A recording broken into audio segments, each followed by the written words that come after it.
కొంచెం టైం అవసరం పడుతుంది. ఈ 2 సంవత్సరాలు సరిపోదు మీకు. కాబట్టి ఒకటిగా సరి చేసుకుంటూ ఇచ్చిన హామీలను నెరవేర్చుకుంటూ పోతా ఉన్నారు. మీదేమో మళ్ళీ బురద చల్లే కార్యక్రమమే. అసలు మీరు మీ ప్రభుత్వం ప్రజలు మిమ్మల్ని గెలిపించుంటే ముఖం చాటేసుకుంటారు. నాయకులు ఎవరికి దొరకకుండా మీరు అప్పుడే అన్ని సోనియా గాంధీ తెలంగాణ ఇచ్చినప్పుడు సర్ప్లస్ బడ్జెట్ ఉన్నప్పుడే మీరు పోయి ఫామ్ హౌస్ లో పడుకున్నారు. మీ పరిపాలన ఫామ్ హౌస్ లో సాగించారు. అసలు ఇన్ని అప్పులు పెట్టుకొని మరొకసారి ప్రజలు మీకు ఒక అధికారం ఇస్తే అసలు పత్తా లేకుండా పోదురు. మా ముఖ్యమంత్రి రేవంత్ రెడ్డి గారు, మా మంత్రులు ధైర్యంతో ముందుకు వస్తా ఉన్నారు. ముందుకొచ్చి ఈ రోజు మీరు చేసిన ఇది ఆర్థిక వ్యవస్థని చిన్న భిన్నం చేసుకుంటూ దాన్ని సరిచేసి దాన్ని గాడిన పెట్టి అన్ని సంక్షేమ పథకాలు కూడా కొనసాగేటట్టు చూస్తా ఉన్న ఘనత మా ముఖ్యమంత్రి రేవంత్ రెడ్డి, మా కేబినెట్ మంత్రులది, తర్వాత మా ప్రభుత్వాన్ని అని చెప్పేసి గర్వంగా చెప్పుకుంటామని చెప్తా ఉన్నారు.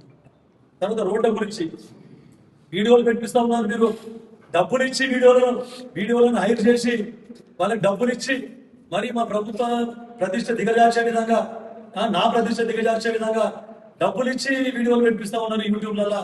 కనీసం సిగ్గుండాలి. మీరు 10 సంవత్సరాల నుండి మెయింటెనెన్స్ చేయలేదు, రోడ్లకు మెయింటెనెన్స్ చేయలేదు. కనీసం ఎక్కడ కూడా ఒక తట్టడు మట్టి కూడా పోయలేదు మీరు. అలాంటివి చిన్న భిన్నం అయిపోయిన రోడ్డు వ్యవస్థ. అట్లాంటి వాటికి మేము బ్యాంకు ద్వారా లోన్లు ఇప్పించి కాంట్రాక్టర్స్ కి హ్యామ్ ద్వారా 205 కోట్ల రూపాయల రోడ్లు మేము శాంక్షన్ చేసుకున్నాం. అంతకుముందు కూడా నాన్ ప్లాన్ లో కూడా మొత్తం మేము అన్ని రోడ్లు కూడా మేము శాంక్షన్ చేసుకోవడం జరిగింది. అది మీ చలవనే.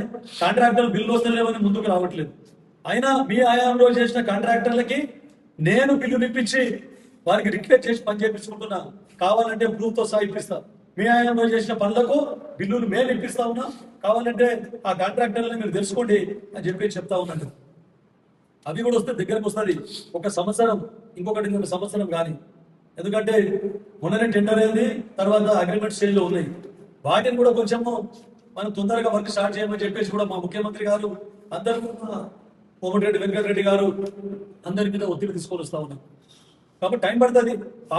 పాడు చేసిన సంసారాన్ని గాడిన పెట్టాలంటే కొంచెం టైం పడుతుంది. కానీ మీరు అసలు మీకు మంచి సంసారాన్ని మీరు పాడు చేసిపోయింది. మీరు పాడు చేసిన సంసారాన్ని, మీ వ్యవస్థని మేము చక్క పెడతా ఉన్నామని చెప్పేసి గర్వంగా చెప్పుకుంటున్నాను. ఇకనైనా మీరు ఇవన్నీ మీరు అబద్ధం ప్రచారం ఆపండి. మళ్ళీ ఇంకో విషయం అన్నారు మీరు, ఇది బసవేశ్వర ప్రాజెక్టులో మేము డూప్లికేట్ చెక్కులు అందామని అన్నారు మీరు. మేము ఎప్పుడు అబద్ధం చెప్పాము. డూప్లికేట్ చెక్కులని ఎక్కడ కూడా చెప్పలేదు నేను. వారు మీ ప్రభుత్వం ద్వారా పైసలు రిలీజ్ చేసి వారి కంపెన్సేషన్ ఏదైతే ఇంటేక్ వెల్ ఉందో అక్కడ ఇంటేక్ వెల్ గురించి అని చెప్పేసి ల్యాండ్ అక్వైర్ చేసిందో దానికి డబ్బులు ఇప్పించినమాట వాస్తవం. దానికి మేము ఎప్పుడు కూడా మేము విరుద్ధం కాదు, ఎప్పుడు కూడా అసత్య ప్రచారాలు మేము చేయలేదు అని చెప్తా ఉన్నాం. మేము చెప్పేదల్లా ఒకటే, ఎలక్షన్ దృష్టిలో పెట్టుకొని బసవేశ్వర సంగమేశ్వర ప్రాజెక్టుకు పునాది వేసింది మీరు ఫౌండేషన్ స్టోన్. బాధరగా 1750 కోట్లు నాబార్డు రుణం తీసుకొని చేస్తామని చెప్పేసి జీవో ఇప్పేయడం జరిగింది. కాళేశ్వరం ప్రాజెక్టులో ఎక్కడ ఇంక్లూడ్ చేయలేదు. తర్వాత దాని కాళేశ్వరం ప్రాజెక్టు నుండి మదన సాగర్ నుండి 20 టీఎంసీల నీళ్లు దీనికి అలాట్ చేస్తామని చెప్పింది. 12 టీఎంసీలు సంగమేశ్వరకు, 8 టీఎంసీలు బసవేశ్వరం. కానీ అది ఎప్పుడు సాధ్యం? మల్లన్న సాగర్ అంటే కాళేశ్వరం నుండి సింగూరుకు నీళ్లు తీసుకొని వస్తే, సింగూరుకు నీళ్లు వేస్తే అప్పుడు అది ఈ బసవేశ్వర సంగమేశ్వర వయబిలిటీ అంటే అప్పుడు దీన్ని కొనసాగించవచ్చు. కానీ మీరు 19A ప్యాకేజ్ ద్వారా నీళ్ళు ఏవైతే తీసుకురావాలనో సింగూరుకి 19A ప్యాకేజ్ కి ₹1 కేటాయించలేదు. మీరు సర్వే కూడా చేపట్టలేదు. అంతేందుకు మదన సాగర్ లోనే దాని కింద ఆయకట్టు కింద కాలువలు కూడా ఏర్పాటు చేయలేదు. మీరు కేవలం అడ్వాన్స్ తీసుకున్నారు.